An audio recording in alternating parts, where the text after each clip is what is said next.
Hello दोस्तों, लेगालॉजिक learning में आप सबका फिर से स्वागत है। आज डे 5 है, तो आज भी कुछ केसेस के बारे में डिस्कस करेंगे। तो आइए चलिए शुरू करते हैं। Case number 33, Mekharam versus state of Rajasthan. इस केस के जो जज थे honourable justice M R. Shah, honourable justice B V. Nagarathna. Supreme court observe that no one can be permitted to take the benefit of the wrong order passed by the court which has been subsequently set aside by the higher court।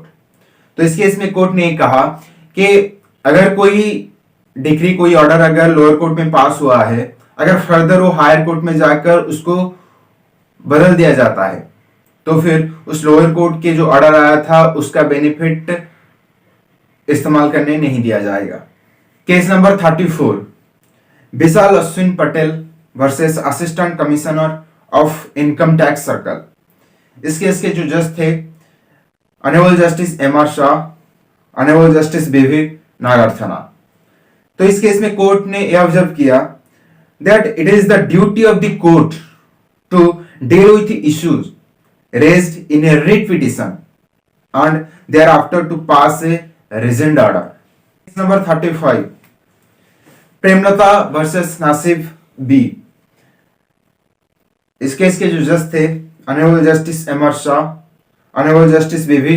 नागरथना। इस case में supreme court ने यह observe किया that a litigant can not be permitted to take two contradictory stands before two different authorities और court. Case number 36, S Senthil versus state of Tamil Nadu. इस case के जो जज थे honourable justice Dinesh Maheshwari, honourable justice Aniruddha Bose. इस केस में कोर्ट ने यह ऑब्जर्व किया that a mandatory direction to arrest the accused can not be issued by court ordinarily while rejecting his petition for anticipatory bail. तो इस केस में कोर्ट ये कहता है कि पहले जान लेते हैं कि एंटीसिपेटरी बेल क्या होता है। एंटीसिपेटरी बेल वो होता है जहां पर आप एक्सपेक्ट करते हो कि पुलिस आकर आपको अरेस्ट कर सकती है, इस वजह से आप उससे अरेस्ट होने से पहले कोर्ट में बेल यानी कि एंटीसिपेटरी बेल फाइल करते हो, जिस वजह से अगर पुलिस आए भी आपको अरेस्ट ना कर सके। तो इस केस में ये कहता है कि अगर आपका बिल एंटीसिपेटरी बेल पिटिशन अगर रिजेक्ट हो जाता है तो फिर कोर्ट डायरेक्ट आपको परमिशन उस वक्त नहीं दे सकता, स्ट्रांगली ऑर्डर नहीं दे सकता कि आपको अरेस्ट तब किया जाए। Case number 37, Laxmikant versus state of Maharashtra. इस केस के जो जज थे honourable justice Hemant Gupta, honourable justice B Ram Subramaniam. इस केस में कोर्ट ने यह ऑब्जर्व किया that the court cannot grant additional period for acquisition of land if the law does not contemplate any further period for acquisition। ये कहता है कि अगर कोई लॉ परमिट नहीं करता, अगर कोई लॉ उसके फेवर में नहीं है, तो फिर उस प्रॉपर्टी को एक्विजिशन करने के लिए कोई टाइम एक्सटेंशन नहीं किया जा सकता। Case number 38, Vijay Kumar Ghai versus state of West Bengal. इस केस के जो जज थे honourable justice S Abdul Nazeer, honourable justice Krishna Murari. In this case the supreme court reiterated that a mere breach of contract cannot give rise to criminal prosecution for cheating।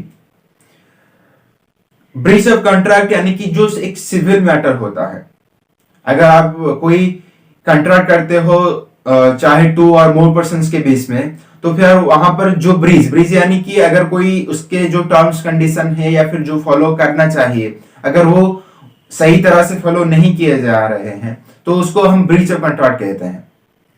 तो उस वक्त एक civil matter है, तो फिर इस सिविल मैटर में डील होगा, एक कोई इसके खिलाफ अगर कोई ब्रीच होता है तो फिर क्रिमिनल प्रोसिक्यूशन नहीं होगा।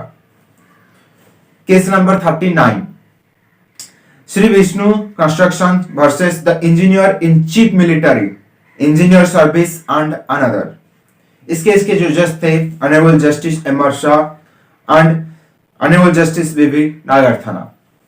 इस केस में कोर्ट ने कहा Arbitration application for appointment of an arbitrator are required to be decided and disposed of at the earliest. Otherwise, the object and purpose of the Arbitration Act shall be frustrated. तो arbitration क्या होता है? Arbitration वो होता है जो proceeding out of court होता है। इसमें क्या होता है, जब दो पार्टी विथ म्यूचुअल कंसेंट लेकर किसी आर्बिट्रेटर के पास जाते हैं, जाने की वजह यह है कि क्योंकि इसका जो सोल पर्पस, जो ऑब्जेक्ट है, कोई केस को जल्दी इन लेस टाइम इसको खत्म कर दिया जाए, इसको सॉल्व कर दिया जाए, क्योंकि जनरली बहुत सारे केसेस कोर्ट में पेंडिंग होते हैं और जो इंपॉर्टेंट मैटर्स होते हैं, जनरली जो मनी मैटर होते हैं, तो उसको जल्दी डिस्पोज करना चाहिए। इस वजह से म्यूचुअल कंसेंट के साथ वो आर्बिट्रेटर के पास जाते हैं। तो अगर वहां पर भी डिले होता है तो फिर ये जो आर्बिट्रेशन एक्ट जो स्पेशली फॉर्मेशन किया गया है उसको ये हैम्पर करता है। केस नंबर 40, सरोजा अमल वर्सेस दीनदयालन। इस केस में जो जज थे honourable justice Hemant Gupta, honourable justice भी Ramasubramanian. In this case, the Supreme Court reiterated that an absolute owner of a property is entitled to bequeath his properties by will in favor of strangers. तो ये कहता है जो प्रॉपर्टी के जो real owner हुए उसके पास राइट है कि वो किसी अननोन पर्सन, किसी स्ट्रेंजर को भी विल के थ्रू अपनी प्रॉपर्टी दे सकते हैं। Case number 41, Harminder Singh versus Surjit Kumar. इस केस में जो जज थे honourable justice Hemant Gupta, honourable justice B Ramasubramanian. इस केस में कोर्ट ने एक कहा, once a usufructuary mortgage is created, the mortgagor has a right to redeem the mortgage at any point of time. usufructuary mortgage यानी कि जिसमें आप प्रॉपर्टी हैंड ओवर करते हो, साथ ही साथ उसको उसका राइट भी हैंड ओवर करते हो और उसको एंजॉय करने की राइट भी हैंड ओवर करते हो, उसको हम usufructuary mortgage कहते हैं।